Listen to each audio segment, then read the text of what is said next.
Good morning guys. कैसे हैं आप लोग? आशा करते हैं आप लोग अच्छे होंगे, हेल्दी होंगे, स्वस्थ होंगे। इस वीडियो में हम लोग गैसियस लॉ के विषय में डिस्कशन करेंगे। इसमें में हम गैस के बिहेवियर के बारे में, उनका मॉलिक्यूलर स्ट्रक्चर्स के बारे में जानने के प्रयास करेंगे। उनका बिहेवियर प्रेशर पे, टेम्परेचर पे और डिफरेंट वॉल्यूम पे क्या होता है, इन सभी चीज़ों के विषय में हम डिस्कशन करेंगे। गैस लॉ को समझने के लिए, गैस के सारे प्रॉपर्टीज़ को समझने के लिए हमें कुछ नियमों को जानना आवश्यक है। इसमें सबसे पहला है बॉयल्स लॉ, चार्ल्स लॉ, फिर आइडियल्स गैस लॉ। तो हर एक लॉ के बारे में हम डिटेल्स में स्टडी करेंगे। सबसे पहला है बॉयल्स लॉ। बॉयल्स लॉ है क्या? बॉयल्स लॉ ये कहता है कि कांस्टेंट टेम्परेचर पर और नंबर ऑफ मॉलिक्यूल्स पर वॉल्यूम प्रेशर के इन्वर्सली प्रोपोर्शनल होता है। Boyle's law describes the inverse proportional relationship between the pressure and volume of gas. मतलब कि यदि टेम्परेचर को और नंबर ऑफ मॉलिक्यूल को कांस्टेंट रखा जाए तो जैसे जैसे प्रेशर बढ़ेगा वॉल्यूम घटेगा। इसका उल्टा, जैसे जैसे प्रेशर घटेगा वॉल्यूम बढ़ेगा। और इसका एक इक्वेशन आ जाता है P1 equal P1 V1 into P2 V2। Relationship holds true for fix amount of the gas at constant temperature. जैसा कि मैंने आपको बताया, इसका ग्राफ हाइपरबोलिक कर्व्स का फॉर्मेशन करता है। आप देख रहे हैं कि जैसे जैसे प्रेशर घटता है नीचे की ओर, वॉल्यूम आपका इंक्रीज करते जाता है। और ग्राफ का ऊपर की ओर शिफ्ट होना ये बताता है कि टेम्परेचर इंक्रीज कर रहा है। तो एक फिक्स टेम्परेचर पे वॉल्यूम प्रेशर का इन्वर्सली प्रोपोर्शनल होता है। This curve demonstrate the inverse relationship with the product of pressure and volume remaining constant. Remaining में आपका टेम्परेचर और नंबर ऑफ मॉलिक्यूल्स आ जाते हैं। नेक्स्ट है आपका चार्ल्स लॉ। चार्ल्स लॉ ये कहता है कि कांस्टेंट प्रेशर और नंबर ऑफ मॉलिक्यूल्स पर वॉल्यूम टेम्परेचर का डायरेक्टली प्रोपोर्शनल होता है। मींस यदि प्रेशर को कांस्टेंट रखा जाए और नंबर ऑफ मॉलिक्यूल्स को कांस्टेंट रखा जाए तो जैसे जैसे टेम्परेचर बढ़ेगा वॉल्यूम आपका बढ़ेगा। और इसका इन्वर्स, जैसे जैसे टेम्परेचर घटेगा वॉल्यूम घटेगा। आप इस एक्सपेरिमेंट में देख रहे हैं कि नंबर ऑफ द मॉलिक्यूल्स को फिक्स रखा जाए तो वॉल्यूम यहाँ पे है, लेकिन यदि इसको हीट करते हैं तो वॉल्यूम हमारा बढ़ रहा है। वॉल्यूम हमारा इतना हो गया। यह दर्शाता है shifting of piston in upper direction on heating. ये कन्फर्म करता है कि जैसे जैसे हम टेम्परेचर बढ़ा रहे हैं वॉल्यूम इंक्रीज कर रहा है।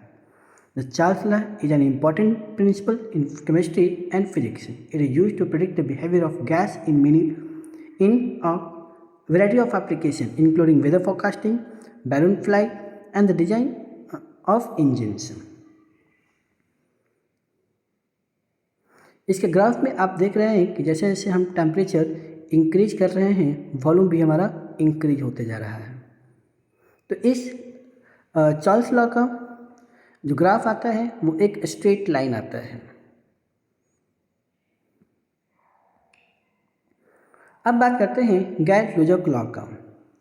गाय-लुजक law describe relationship between the pressure and temperature of a gas. It state that the pressure of gas is directly proportional to its absolute temperature assuming volume and mass remains constant. यदि mass और volume को constant कर दिया जाए तो pressure temperature के directly proportional होता है। मीन्स कि यदि मान लेते हैं कि ये एक बॉक्स है और बॉक्स के अंदर कुछ मॉलिक्यूल्स हैं, तो इसका एक प्रेशर होगा P1। प्रेशर का मतलब होता है कि particles colliding with the wall per unit area in per unit time. लेकिन यदि हम इसको हीट कर दें तो मॉलिक्यूल्स की काइनेटिक एनर्जी बढ़ जाएगी मॉलिक्यूल्स की काइनेटिक एनर्जी बढ़ने के कारण कॉलोजन per unit area per unit time increase कर जाएगा, जिससे प्रेशर आपका इंक्रीज कर जाएगा। तो गाय-लुजिक लॉ यही कहता है कि यदि वॉल्यूम और मास को कांस्टेंट रखा जाए तो टेम्परेचर बढ़ाने पे वॉल्यूम इंक्रीज करता है। इन दोनों का रिलेशन आता है P1/T1 equal to P2/T2। Application: This law has practical application in various fields, including meteorology, aviation, and engineering. It can be used to calculate the pressure of gas at different altitude, design aircraft engines, and understanding the behavior of gas in industrial process. Avogadro law of an equation. Avogadro law states that the volume of gas is directly proportional to the number of moles of gas present. Means यदि temperature और pressure को constant रखा जाए तो किसी भी gas का volume उसके नंबर ऑफ मोल्स का डायरेक्टली प्रोपोर्शनल होता है। मीन्स जितनी अधिक संख्या में मॉलिक्यूल्स होंगे उसका वॉल्यूम उतना ही अधिक होगा। Avogadro law is only true under the ideal condition. ये सिर्फ और सिर्फ आइडियल कंडीशंस पर ही एप्लीकेबल होता है। The ideal gas law assumes that gas molecules have no volume and do not interact with each other. Ideal gas वह gas होता है जिसमें मॉलिक्यूल्स के बीच कोई भी इंटरैक्शन नहीं होता है और मॉलिक्यूल का वॉल्यूम टेंड्स टू 0 होता है। बट वास्तव में ऐसा मॉलिक्यूल्स प्रेजेंट नहीं होता है। कोई भी मॉलिक्यूल्स है तो उसका एक पर्टिकुलर वॉल्यूम होगा और वो एक स्पेस को ऑक्यूपाई करेगा। In reality the gas molecule do have volumes and do interact with each other. और जब मॉलिक्यूल्स हैं तो एक दूसरे से इंटरैक्ट भी करेंगे due to the presence of electrons. However, at low pressure and high temperature, the ideal gas law is good approximation of the real gas behavior. इसका application: Avogadro law has many applications in chemistry and physics. For example, it can be used to calculate the volume of gas at different temperature and pressure. इसका हम use volume calculate करने के लिए कर सकते हैं different temperature पर और डिफरेंट प्रेशर पर। नेक्स्ट है आपका ideal gas law. The ideal gas law equation is a powerful tool for understanding the predicting the behavior of gas. It combines Boyle's law, Charles law, Gay-Lussac's law and Avogadro law. इन सभी के सम्मिलित रूप से जो equation निकलता है इसे हम आइडियल गैस इक्वेशन कहते हैं। आइडियल गैस इक्वेशन का जो फॉर्मूला होता है वो होता है PV इक्वल टू nRT, जहाँ पे P pressure, B volume, N number of molecules, R gas constant and T temperature. The ideal gas law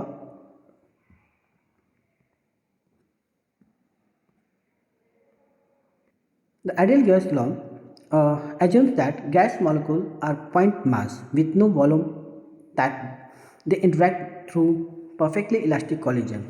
तो आइडियल गैस तभी एप्लीकेबल होता है जब ये मान लेते हैं कि गैस के मॉलिक्यूल्स का वॉल्यूम 0 है और गैस के मॉलिक्यूल्स के बीच कोई भी इंटरैक्शंस नहीं होता है।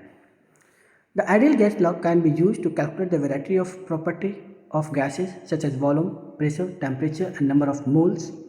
It is widely used in chemistry, physics and engineering. Next है division from ideal gas equation. हम सभी जानते हैं कि आइडियल गैस बहुत ही लो प्रेशर और हाई टेम्परेचर पर अप्रॉक्सीमेटली एग्जिस्ट करता है, बट 100% आइडियल गैस एग्जिस्ट नहीं करता है। इसलिए ये आइडियल गैस से रियल गैस डेविएट कर जाता है। The ideal gas is simplified model of assuming that gas molecules have no volume and do not interact with each other. This model is useful for understanding the behaviour of gas under a certain condition, but it does not accurately reflect the behavior of the gas. Real gas deviation from the ideal gas law at high pressure and low temperature. At high pressure, the gas molecules are closer together and their volume becomes significant. At low temperature, the gas molecules move more slowly and interact with each other more strongly. तो तो आप देख रहे हैं कि ये जो graph में कि ये जो लाइन है डॉटेड लाइन, ये हमारा आइडियल गैस इक्वेशन का लाइन है।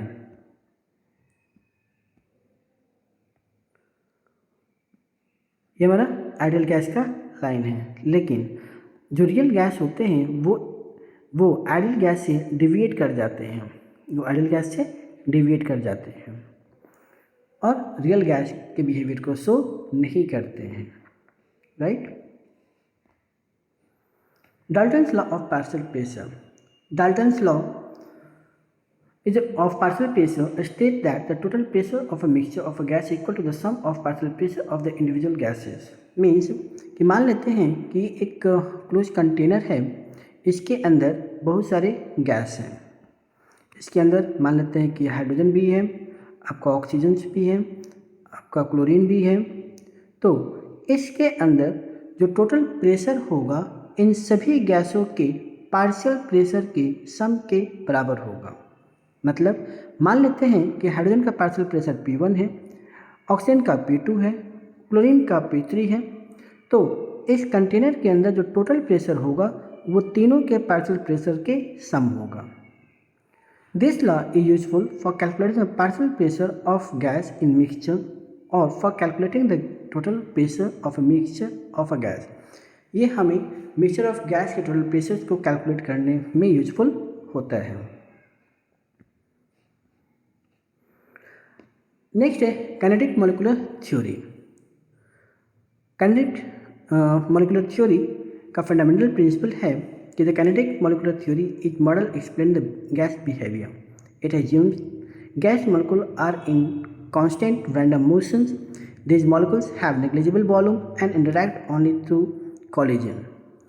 काइनेटिक मॉलिक्यूलर थ्योरी ये कहता है कि मॉलिक्यूल्स के बीच कॉलिजन्स होते हैं, उनका एक मॉलिक्यूल्स कांस्टेंट स्पीड से मूव करते रहते हैं and the molecules have random motion.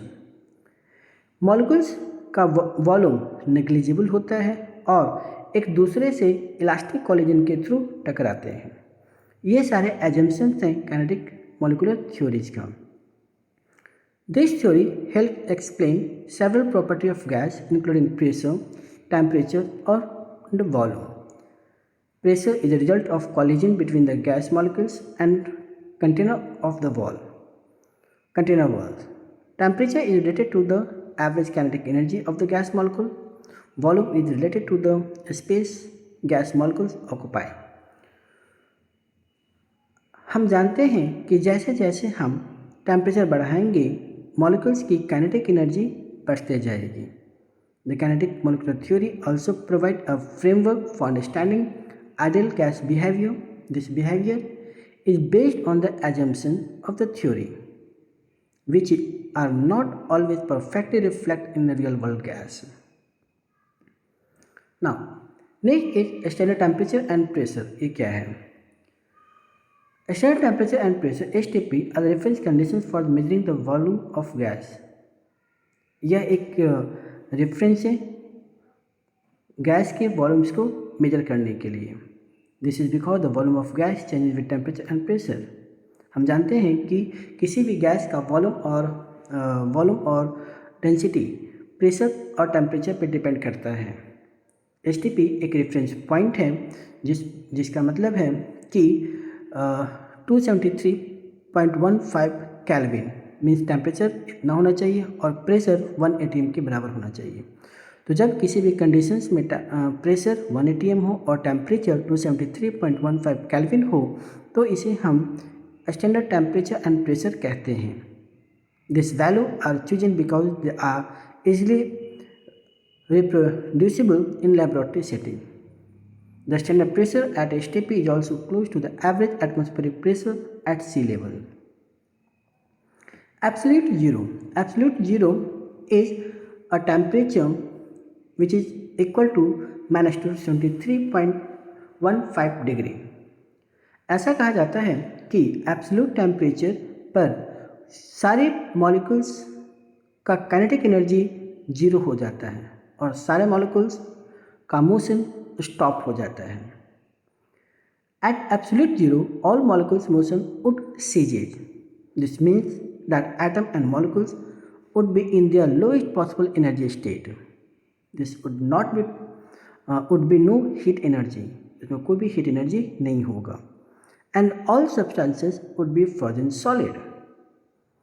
Although in reality reaching absolute zero is not possible, but वास्तव में absolute zero temperature को attain करना possible नहीं है. Scientists have gotten very close to achieving this temperature. हमारे वैज्ञानिक इस टेम्परेचर के बहुत क्लोज पहुंच गए हैं, लेकिन एब्सोल्यूट जीरो अभी तक प्राप्त नहीं कर पाए हैं. Compressibility of the gas. आपको पता है कि गैस के मॉलिक्यूल्स के बीच इंटरमोलिकुलर डिस्टेंस बहुत ही ज़्यादा होता है, जिसके कारण से gases are the highly compressible substance. Gases are easily compressible due to the large space between the molecules.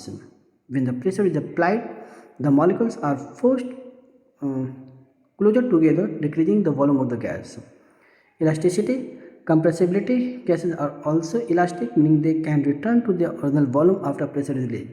जब हम प्रेशर इंक्रीज करेंगे तो गैस कंप्रेस कर जाएंगे, लेकिन जैसे ही हम प्रेशर को हटाएंगे गैस ओरिजिनल स्टेट्स को ऑक्यूपाई कर लेंगे. तो returning to their original condition is called elasticity. Real gas and ideal gases. Ideal gas assumptions. Ideal gas law are based on the simplified assumptions. कुछ assumptions होते हैं, जैसे कि इसमें कोई वॉल्यूम्स नहीं होता है मॉलिक्यूल्स में, इंटरमोलिकुलर फोर्स ऑफ अट्रैक्शंस नहीं होते हैं, उनका कोलिजन परफेक्टली इलास्टिक्स होता है.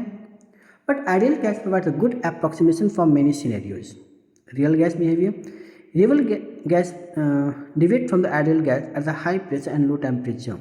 The molecules have finite volume and experiences attractive force, causing deviation from the ideal gas law. तो रियल गैस वैसे सारे गैस हैं जो कि अर्थ पे प्रेजेंट हैं, उनका एक निश्चित मास होता है और सारे मॉलिक्यूल्स एक दूसरे से इंटरैक्ट करते हैं.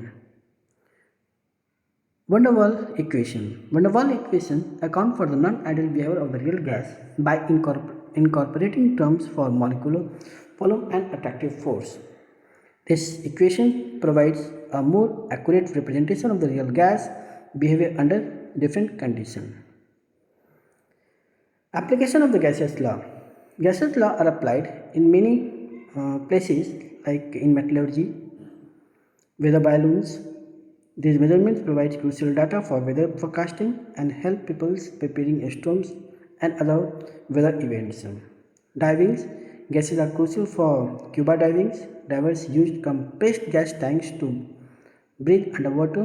Understanding the relationship between the pressure, volume and temperature is essential for safe and enjoyable diving. Automotive industries. The combustion process in a car engine relies on gaseous law. Air and fuels are mixed and burned, releasing energy that provides power to the vehicles. Understanding the pressure and temperature changes in engine is vital for optimizing performance and efficiency. तो ये सारे applications थे आपके gases law का. इनका use हम automobiles engineerings में, divings में और मेटलर्जीज में करते हैं. Now the last is conclusion of this video. Understanding gaseous law is crucial for various scientific and engineering disciplines. अभी मैंने आपको बताया कि बहुत सारे साइंटिफिक रिसर्च में और इंजीनियरिंग डिसिप्लिन्स में इस गैसेस लॉ का यूज किया जाता है. गैसेस का बिहेवियर प्रेडिक्ट करके हम ऑप्टिमम इफिशिएंसी ऑप्टिमाइज कर सकते हैं. Right. The knowledge of gases law has played a pivotal role in shaping our understanding of the world around us, contributing to advancement in fields such as atmospheric science, climate modeling and development of new technologies. तो इस video में इतना ही. यदि आपका मेरा content अच्छा लगा हो तो काइंडली वीडियो को लाइक करें, सब्सक्राइब करें और अपने फ्रेंड्स को भी बताएं. मिलते हैं अगले वीडियो में एक नए टॉपिक के साथ. तब तक के लिए थैंक यू. Good bye.